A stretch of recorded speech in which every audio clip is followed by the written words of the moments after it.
Thank you. Um,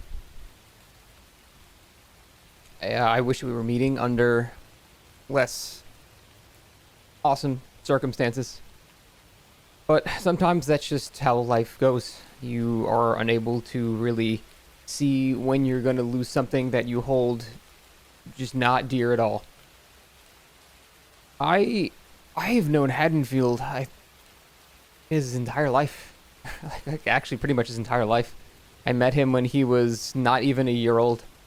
And yeah, we did not get along very well, as I'm sure a lot of people here today did not get along with Haddonfield very well. But Haddonfield was special, you know. You can't you can't deny that. You can't deny Haddonfield was truly one of a kind. It was a map that no matter how much attention he was just the favorite child, right? No matter how much attention he got, how many, attempts to, improve his circumstances. A crazy son of a bitch. He just didn't care. Every time he was given something, he would just remain abysmal dog shit. And no matter what anyone would suggest to fix Haddonfield's life, he always had extreme views on one side or the other. He didn't really ever kind of take the neutral path, no matter what, whatever phase he was in, his edgy phase, his kid phase, he would always lean extremely heavily towards one side and never giving any sense of rationale or, just a basic level of just common sense and neutrality. No, he always had to just be on this side or this side. And, yeah, he's probably down here. At least he doesn't have to worry about that anymore. So today we lost Haddonfield. We lost an iconic piece of our lives.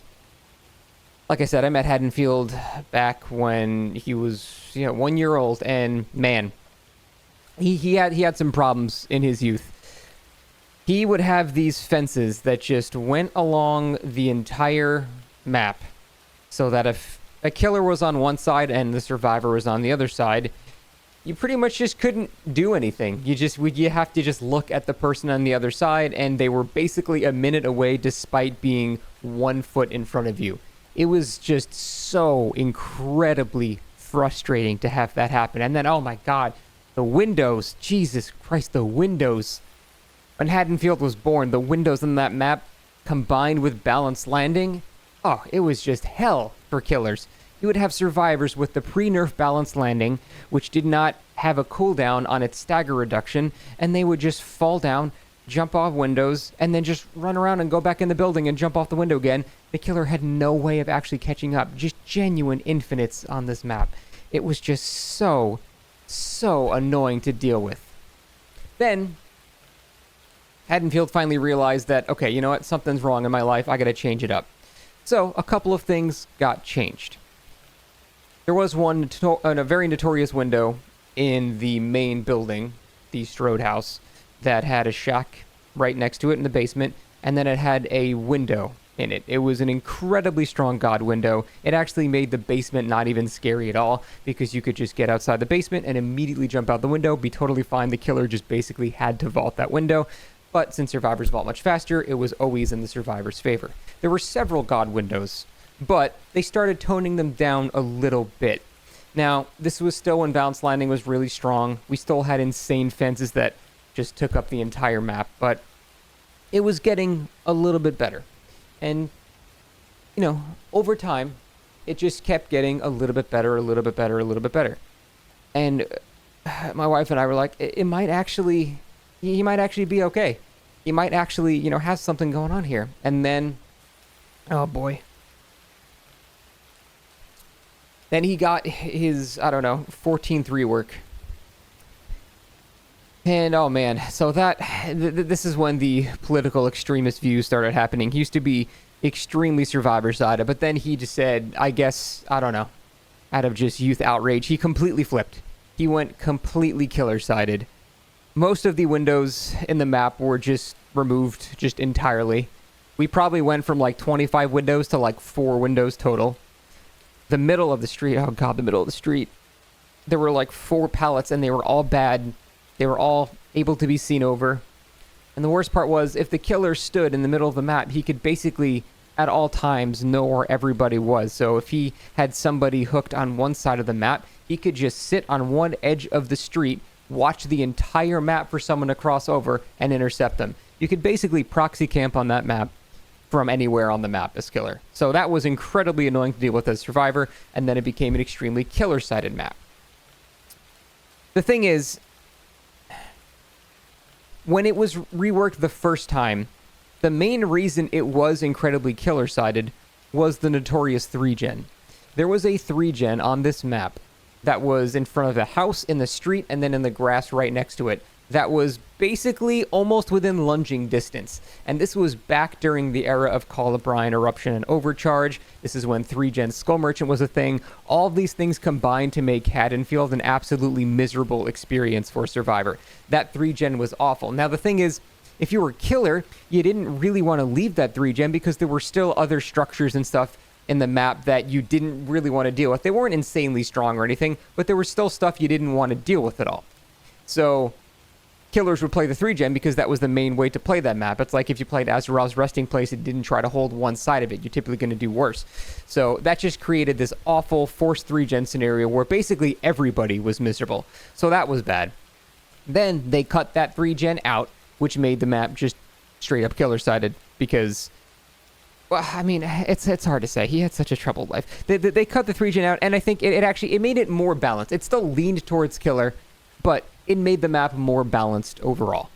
So we were finally, I think, getting somewhere. Then the pallet density changes happened, and you know what? It wasn't even that bad. He was still okay. There were more pallets in the middle, but it was fine because Haddonfield was honestly really killer-sided, and adding a bit more pallets to the middle I think was okay. Some people overreacted, thought it was too much, but really I thought it was mostly fine. The point is we could have held on to him. We could have held on to him. And I guess, I don't know, maybe we forced too many changes upon him and he just couldn't take it anymore. Maybe Haddonfield never really had a chance to just be himself, which was an abysmal piece of dog shit. And I don't really know if it's our fault. It's not our fault. It's because the Halloween game's coming out, and I guarantee there was licensing issues. But that game is going to be probably a piece of shit too. But we don't have Haddonfield anymore. Haddonfield is going to be leaving us. And I know this resonates with all of you. It's sad to see something that's been with us so long leave us, finally. But it's also really good when something as troubled as Haddonfield has a chance to rest. It never had a chance to be a well-balanced map, and it never will. But at least its suffering is over. It will never be a one-sided piece of shit anymore. It will now live in our hearts forever as just a fucking terrible map. Ends God now. So, thanks for coming. I'll see you next time. Next time. Okay, all joking part about Haddonfield aside, though, that does mean we're also losing Myers, too, which is obviously not great, considering he just received a rework. To be fair, the rework is pretty bad, and I don't really think I'm going to miss Myers that much. In fact, I won't at all, because if you have Myers, you'll still be able to play him. Sort of like how Demogorgon was taken away from the game for a little while and then came back later. It's entirely possible that that happens again as well. But for the most part, it's never good to celebrate when content like that leaves the game. I don't really care about the map leaving. I think that's fine because fuck Haddonfield. But for the most part, Myers leaving is not a good thing. Now, obviously, this is because of the upcoming game by the developers of Friday the 13th and Texas Chainsaw Massacre, the whole general team. There's like Gun, and then there's like a couple of other companies that work with it. But for the most part, it's guaranteed because of them. I'm not really sure how the licensing works. I don't know. I'm not into that part of the whole game industry at all. I don't really have any idea how that works. But I would have to assume it is because of that. Now, that game is probably going to fail like every other game that they've made. So I have no doubt that it's going to be, a couple of months people play it, and then we're looking at a Friday the 13th, steep decline, or Texas Chainsaw Massacre just straight up shutdown kind of thing, in terms of like developing not servers and stuff like that. So I have no doubt their game is going to fail, but it does mean it's going to do, if anything, just notoriety damage to DBD. I don't even think it's really going to touch the player base. I just think it's just more bad press on top of a year that's filled with bad press. So that's the only part I'm really concerned about. It just makes DBD look bad when it already looks pretty bad. In terms of the actual ramifications and the echoes of what it's going to do to the game, it's not going to change much. You'll see Myers maybe very slightly less 5 years from now, because everyone that is playing the game right now probably already has Myers. So, like I said, they're not removing the character from the game. They're just making it so you can't buy him after this point on January 19th, I believe. So, that's basically it. We're still going to see Myers. You're still going to see Myers probably just as much as you're seeing him for the next several years. The only part I'm really concerned about here is just how it makes DBD look. Just bad news on top of a bad year, on top of bad vibes across everything. I'm going to continue taking my DBD break. I've been playing through the Souls games and having a good time. It's been really nice. And I'll be more back when Vecna is on the PTB and